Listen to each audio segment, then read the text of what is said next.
So the assessment approaches, Mercy Corps is conducting this assessment with our tools and support, and in this case, unlike with ProStar, they really took the lead. They hired an intern to be full-time on this project for 4 months. I was only there for one of the 3 regions that were covered, and just to kind of get engaged with the process. And a large part of it is I don't have it written out well enough just to be like, here, have this thing. It's just like, oh, it's a bunch of surveys and some things and such and such. You have to really kind of talk people through it because it's really not polished. So 1 week of field work in each of the 3 regions, and this took place between October and November. A focus on off-grid villages, which is, I think the electrification rate total there is like 30–40%, so rural it's super high. Super high for off-grid, I mean. And so then we also collaborate on the project design process, which we are now. So some quick results of the assessment. Wood is the primary cooking fuel. It's becoming scarce. There's some charcoal around, mostly imported, particularly in the north. Some households have solar panels. In the south, there's just tons and tons of solar panels, and supply chain just gets weaker and weaker. But I say everybody knows about solar. We're talking just south of Sahara. They got sun. They know about all this. They want it. But the real issue is that there's not a good standards for installation, and this is the big barrier for why I think that solar hasn't taken off to become more ubiquitous. So people are using it for things like lights, radio, TV, phone charging, but when there's not proper installation, it's harder to move up to a refrigerator. One, you're losing money for what you're putting into the system. If you pay 20% more to have somebody install it correctly, you get more than 20% return on that. So that's the biggest barrier for solar penetrating. Components are everywhere. Some productive use things is irrigation. Depending on how far you are from the Niger River, it becomes more and more of a need. Refrigeration was big, and also welding. There's a lot of interest in welding. People have diesel generators using welders. And so everything doesn't have to be solar either. Certain things like grain grinding also came up. In situations like welding and grain grinding, we need that big punch, high horsepower. Solar may not be the way to go. So we're not, generally like sustainability and renewable energy and cleaner energy, but we're not exclusive to that. And so community institutions with electricity needs, your typical, your schools, health clinics, street lighting when you're off grid. So some key stakeholders. Obviously government, there's grid extensions going to the cities and large towns.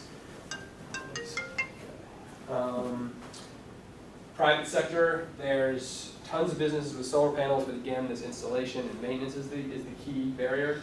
The development NGOs, you have your relief NGOs in the north who are doing very, very relief stuff. But Mercy Corps is one of the few that's looking to do longer term development initiatives like entrepreneurship training in the north, and that's where the real opportunity is here for us to do something that's not going to get done otherwise, us being Mercy Corps and with UF support. Yeah, so there's NGOs in the south supporting the local manufacturing of efficient cook stoves, as well as business and community electricity access. And then civil society, which is a very robust civil society. A lot of women's savings cooperatives, farming cooperatives, these things. This is also points where we can kind of aggregate that demand and hopefully establish a program that can reach more people with less input, less investment on the distribution infrastructure.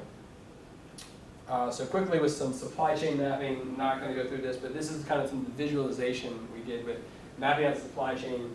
These orange ones were all the villages, the 5 villages in each of the 3 regions, and I kind of laid out the framework for this, but the Mali team filled it in. So a bunch of things going on here. The color is the energy access, the shape is where they are on the supply chain, the village, the regional center, the city, international suppliers, understand the flow of goods. And why this is important is because if something's available down in Burkina Faso, you're not going to want to take it to Segu because nobody really buys things that way. It all goes through final codes. Just understanding these flow of goods, that if you want to bring in an external product, you know where it's going to go. And like I said, I laid the energy access tier thing over here because I just like it. Kind of stripped it down to a 3-tier and just did that. And that's just a good way for us to visualize, okay, where are the pain points here, and remember what cities are which just by throwing it up on our map here. So what are we doing? So I'm really pleased with the speed of this. We finished this assessment in November, and in the north, it was identified that this wood was a huge issue from the stakeholder mapping and understanding the NGOs that were in the south in the sector. We identified a small cookstove manufacturer who's looking to grow. There's a very large cookstove manufacturer that has a really strong brand name that's dominating the southern market. And so this smaller cookstove manufacturer, they do about 200-300 cookstoves a month, is looking to more interested in growing to the north, with the big guys like Cool just trying to get us deeper penetration, market penetration in the south. So the opportunity, cookstove manufacturers, Mercy Corps' entrepreneurship program in the south, so is the project. Sell cookstoves in the northern regions to determine the market viability. That's the pilot. So the results, so again, the speed of this was phenomenal, and I didn't actually have to push too hard on this one, or very much at all. Once we came up with the idea in November, in January they bought 100 cookstoves from this manufacturer. They were produced on demand, and they sold them on informal credit. They had these entrepreneurs, they asked in 10, 12 entrepreneurs came in, they took out 6 each, and then came back the next week for more, and they sold them on informal credit to people they know. And actually I kind of liked that we didn't get the cash up, we as in the project, get the cash up front, because if people don't pay, then we know they don't actually want it. We don't want to have something, oh, people bought these things and get buyer's remorse. I'm actually a little bit glad. The results are going to be delayed as far as do we get the money back. That's going to kind of show that the real market viability of this. And so again, the microfinance, the whole program, the informal credit, who the entrepreneurs are, I have no involvement in that. I'm happy to let the local organization make those decisions and drive through. I just like to know kind of how that goes, so I can learn and figure out what processes and things are better. And so the next steps are monitor the repayment rate, gather user feedbacks. We gave Dan Sweeney's doing a lot of work with user adoption and such. So we kind of as a special case, not as a part of the main toolkit, but something I consider integrating is in giving these kind of user feedback tools for when someone set up a pilot. Ask people, are they liking the cookstove? Are they saving on wood collection money, etc. Cooking's outside. So when it comes to goals, basically you're not going to be talking about health impacts.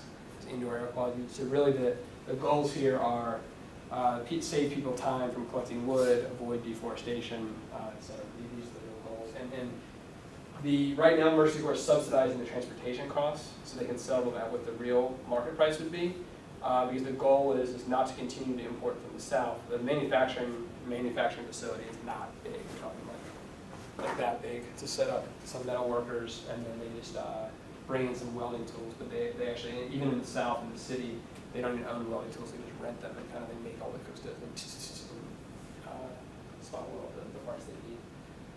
So yeah, so that's moving forward, and hopefully we'll take. I'm going to help them work together and write a grant to try to get that investment to help get this manufacturer to grow. Just those cookstoves use charcoal, right? These are wood. Actually, it's a wood. This one's actually interesting. It's a wood hybrid. It's a hybrid wood charcoal cookstove. So we're primarily looking at it for wood, because that's what people's current cooking fuel is. But it also has an insert, a metal insert. It's not a clay liner that goes in the top, so that it can function as a charcoal cookstove. And that's going to be part of the user feedback. Which one do you use the most? Because charcoal is available, but it's not the dominant.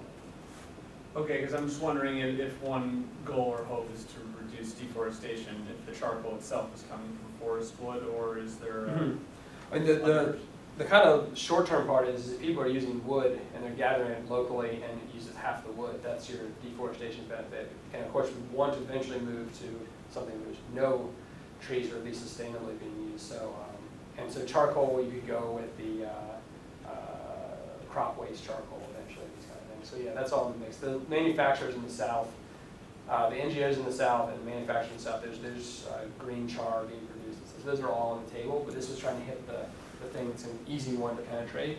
Help this manufacturer set up, and this manufacturer sells multiple types. So then try to see how it goes from there. So we want to get the entry point, and that's what Mercy Corps' capabilities of having this presence in the north, but this manufacturer doesn't. So maybe it's hopefully going to help them get expand. They wouldn't be able to do all that.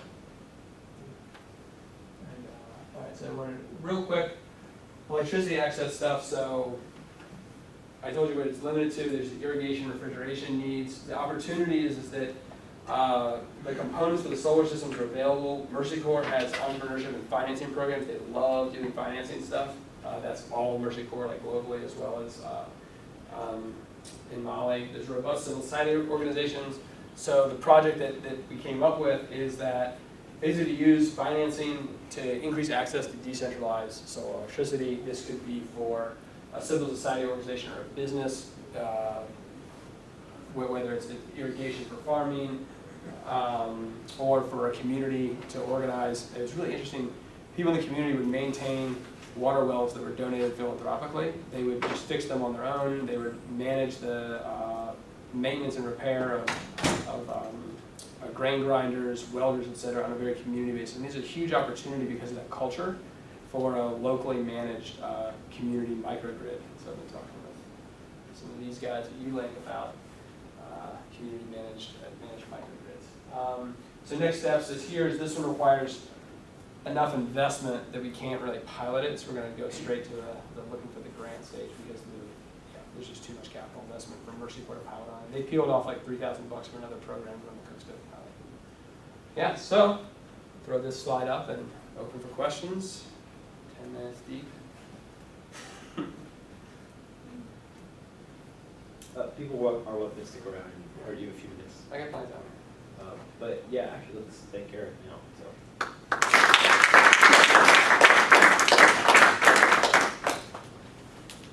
Feel free to ask questions. Yeah, I'll stand right here.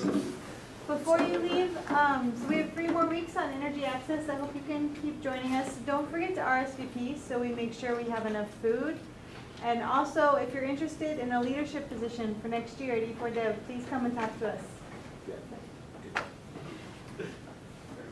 Thanks for coming. The Mali cook stoves, they're already local design, or there are a couple of local designs fitted for local uses already. Yeah. So you're already ahead. Yeah. In that. I mean, there may be some differences between the south and the north, Yeah. but to kind of be blunt, I try to get it to where it's like not my problem.